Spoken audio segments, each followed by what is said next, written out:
Getting through the channels, all see is gray. Drowning in the monotony, no escape today. But I need a hit, gotta break the static's hold. Newsy Nuggets, tiny bites, the story is told. Hey, you guys, it is Mo from Mo in the Deep End, and we've got some true crime newsy nugget for today. This is going to be a little bit longer, but if you are into the true crime genre at all, this was a fairly big case, a heartbreaking case, and just absolutely devastating that two friends would do this to another friend. But where are Casey Jo Stoddart's murderers now? A look back at the Scream killers' lives in prison 19 years after stabbing their friend to death. And this case is from September 2006. Casey Jo Stoddart was stabbed 29 times, 29 times by two of her classmates, two of her friends. Just a heartbreaking case. Again, if you are into true crime and being a wine mom, then this is probably a case that you are familiar with. And it is going to be interesting to see what her, unalivers have been doing with themselves while they were in Gen Pop. It's been nearly 2 decades since Casey Jo Stoddart was killed by two of her classmates, otherwise known as the Scream Killers. In September 2006, Stoddard, who was just 16 years old at the time, was house sitting for her relatives when she was stabbed to death by two classmates and friends, Torey Adamcik and Brian Draper, per a February 2024 Dateline episode. Now, after watching a movie with, Casey, the teenage boys pretended to leave only to sneak back into the house through the basement later. So they said, like, bye, I see you later, like having fun. Thanks you let me over to your house sitting party, but we're gonna leave. And then they crept back into the basement after they said they'd left. They proceeded to mess with the electricity fuse box to scare her before going upstairs to stab her to death. The pair, whose goal was to carry out a crime inspired by the movie Scream, were both sentenced to life in prison per the Associated Press. Now, during a September 2016 interview with the outlet, Stoddart's brother, Andrew, opened up about the impact of his sister's death. Quote, "It's affected us all in different ways. We've all had different things that bothered us. It took us years before we could talk about it. All of us were really torn up from it. We still are. It's something we have to live with," end quote. While Draper reflected on his crimes during the Daylight episode via a call from prison, saying, quote, "I regret it every day of my life." So where are Casey Jo Stoddart's killers now? Here's everything to know about their nearly 2 decades behind bars. What happened to Casey Jo? Which is really the important thing because she's the victim. I love how these, like, where are they now, try to make the prisoners look like, well, I mean, they have suffered for 20 years. They unalived a friend, 29 stab wounds. I really don't give a flying flapjack if they've had to eat ramen noodles with Cheeto dressing. I really don't care. Now, on September 22nd, 2006, Stoddard, who was a junior at Pocatello High School in Idaho, was unalived by two of her classmates while she was, house sitting for relatives. So I do believe it was her aunt and uncle. And, her boyfriend, and these two others had, she was a little nervous. She didn't want to stay there by herself. So obviously, she's a teenager. Her boyfriend came over. I think some hanky smanky happened. Uh, After the other two left and there was stuff going along with the electrical box. But basically, he left, and the boys who actually unalived really did make it look for a while that the boyfriend, Matt Beckham, had possibly done this with, they did this right after he'd left. Now, she had been with her boyfriend, Matt Beckham, who left the house at around 11:30 p.m. Everything seemed normal, except that the power would mysteriously go on and off at one point during the night, per what Dateline reported. Now, in the episode, Idaho Police Lieutenant Robert Rausch recalls receiving an emergency phone call on September 24th and seeing a lot of blood around a young girl dead on the floor when he arrived at the scene. Now, in the most heartbreaking twist to this entire case, I do believe, and I'll have to double check this, I do believe that the relatives for whom she was house sitting were the ones to find Casey. I think it was her family that found her, and just how devastating and heartbreaking that could be. And, the guilt you would carry for having, your trying to give your niece a little bit of, responsibility, letting her watch the house, take small steps into adulthood, and for it to end like this, just I don't know how you recover from that. Now, who unalived Casey Jo Stoddart? Not such a big badass, not Billy Badass, anymore when we're in handcuffs, are we? In the initial days after Stoddart's body was found, there were several suspects, including her mother's boyfriend, who had fingerprints found on the fuse box, as well as her boyfriend Beckham. Now, during his questioning, Beckham was cleared, but also revealed that two other classmates and friend, Adamcik and Draper, had stopped by the house the night of the crime. Now, when the police spoke to the two boys, who said they left around 9:30 to go visit, to go watch a movie. Like, look, like they were making out. We didn't want to be there, so we were going to go see a movie. Now, a few days later, the police were able to confirm that the boys had never been to the movie theater. Adam and Draper were identified as, Stoddard's suspects, the killers. Footage of Draper in the Dateline episode shows that he came forward just before he was going to be administered a polygraph, telling police an altered version of the real story. Quote, "It wasn't supposed to happen. It was supposed to be a joke," end quote, he said. Now, Draper told officials that he and, Adamcik had snuck back into the Stoddard's relative home through the basement door, and they intended to prank and scare her. But things took a turn as Draper recalled Adamcik stabbing her. He also claimed that he didn't touch Stoddard. Now, Draper went on to tell officials that there was evidence buried out at Black Rock Canyon, such as clothes that they were wearing and the murder weapon. Now, upon arrival, police captain John Gansky was surprised to discover a burned videotape that was all the confirmation they needed and revealed there was much more to Draper's story than the sort of prank gone wrong.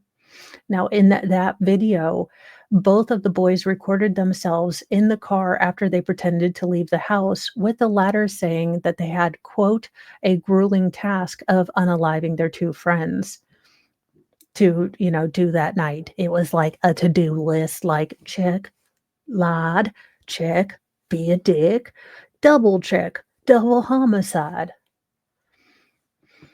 Now, according to Dateline, they re-entered the house wearing masks and carrying hunting knives, switching the fuse box on and off in order to lure, Stoddard downstairs, though she and Beckham didn't come downstairs.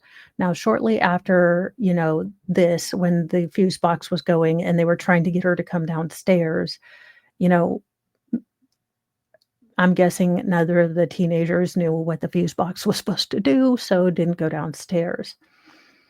They again turned off the fuse box, went upstairs, and attacked, Casey Stoddard.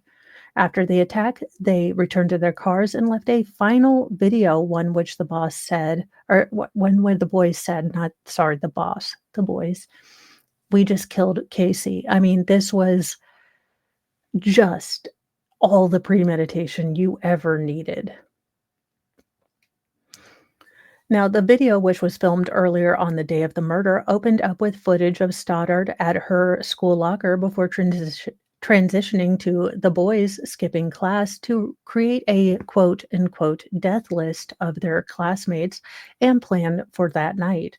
Now, the pair expressed their excitement that their plan was finally working out, given that their victim would be home alone that night. I'm sorry, Casey's family, but she had to be the one, Draper said in the video. We have to stick to the plan. And it was very matter of fact, flat affect. You know, they were planning this. This was absolutely premeditated and just sociopathic and gross. Now, on the videotape, the teen boys call themselves sick sociopaths who get pleasure out of killing people. They also expressed a desire to be just like Scream, referencing the horror movie franchise. In the video, they agreed that the perfect ending would be a mass casualty event at a school. So, where are these human dumpster fires now? Where are these absolute genetic dead ends? These, super, super special people. Where are they now? I mean, because it's just a normal day. I mean, I'm sure you make a premeditated, video of premeditation before every crime. And, oh, I see you're crying for yourself, but not for Casey, you absolute dipshit. Now, that being said, where are Torey and Brian now? Well, hopefully getting the greatest hospitality from Gen Pop that one could expect for human douche canoes like themselves. In August 2007, both Torey and Brian were found guilty of first-degree murder and sentenced to life in prison without the possibility of parole, as well as 30 years to life for conspiracy to commit murder, according to the Associated Press. Now, Adamcik, or Torey, has tried to have his punishment lessened per the local outlet KPVI. However, according to KTVB7, his request has been denied. Now, during the Dateline episode, host Keith Morrison called Draper, who gave more insight into why he killed Casey all those years ago.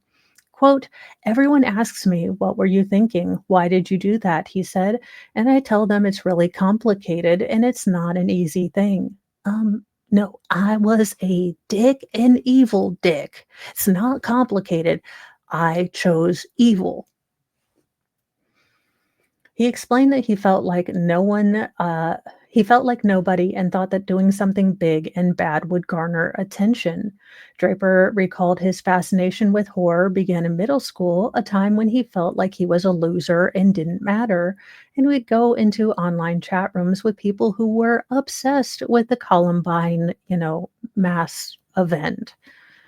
In high school, he felt understood when he met Torey Adamcik, who encouraged his love for horror movies. And one day the pair bonded over, the movie Scream and decided that they wanted to bring the fictional tale to real life. After Morrison asked whether or what he would say to other children out there who have violent fantasies, Draper replied, quote, it's fear. You're afraid of being nobody. You're afraid of being a loser. But the other half of this that no one talks about is when you go to prison, you lose your entire life, he said. You lose everything. I would give my life if I could change it. Now, both Adamcik and Draper are serving their life sentences today, and the latter shared that while he does see him in passing within the prison, they don't get to speak to each other, which I'm sorry you lost your bestie. I don't give two rats' asses. I mean, prison for life.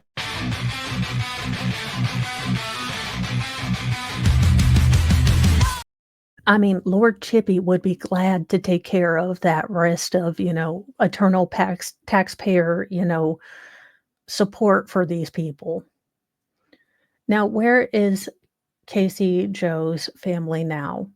During his September 2016 conversation with the Associated Press, Andrew reflected how his sister's death changed his perspective on the world, saying, quote, it makes you appreciate things a lot more. You never know how fragile life is. You never know how easy it is for someone to be gone the next day. Looking forward, Andrew said he would never forgive his sister's killers, but will still find a way to move forward in his own life. I know how to handle it now, Andrew said. It's been a huge part of me. For me, every month of September is when I struggle to get through. It comes in waves, honestly, and there are days when I'm fine and days where I'll just crumble. He continued, "It's always going to be a part of us. It's not like it's ever going to go away. It's in the back of our minds, but we focus on keeping our family strong instead of focusing on the bad.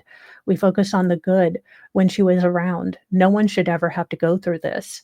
As revealed in the February 2024 Dateline episode, Stoddart's mother, Anna, passed away in April 2022 of cancer. Anna's boyfriend told Dateline that there are no way of making amends for the Stoddart killers. So, just absolutely heartbreaking that this family continues to have to deal with this every September. And it's a truth about grief. It doesn't go away. Your life gets bigger, but there are days it will still bring you to the very, just it will bring you down to your knees and, make you plead for mercy.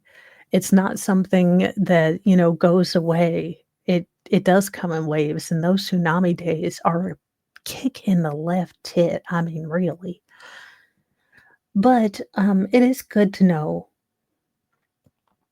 and I have to believe this, that the mother and the daughter have been reunited. I hope. Look, it gets me through these things because it is very often that the justice on earth seems, puny and stupid, and we can't actually feed people to Lord Chippy, even though I'd really, really allegedly in Minecraft be okay with it. We can't send people to Snake Island. So, you know, I personally don't mean you have to, but I personally feel better hoping that mother and daughter have been reunited after so many years. Because really, these two dumpster fire rejects continuing to breathe air and being able to tell their story of, profound stupidity and suckness as humans is irritating. But thank you guys. I know that we all are kind of true crimers here, so when I do see stories or updates or longer articles about true crime, I am gonna start putting them in Newsy Nuggets and, reminding people that these absolute douche canoes need to be named and shamed. And Casey Jo, I am so sorry for what your family went through and your absolute final moments of terror, and can only hope that Gen Pop justice does its thing. Remember, everyone, thank you for spending. English is my first and only language, and I only slightly suck at it. But you guys, thank you for joining me, for spending time with me. Be kind to yourself, be kind to others. Have a sassy mouth, though, and carry a can of bitch fire because kindness doesn't equal doormat. I will see you guys all today. Thank you for liking, subscribing, all the YouTubey things. And I will be covering Karen Reed, so look for updates and all of that jazz. Bye, you guys.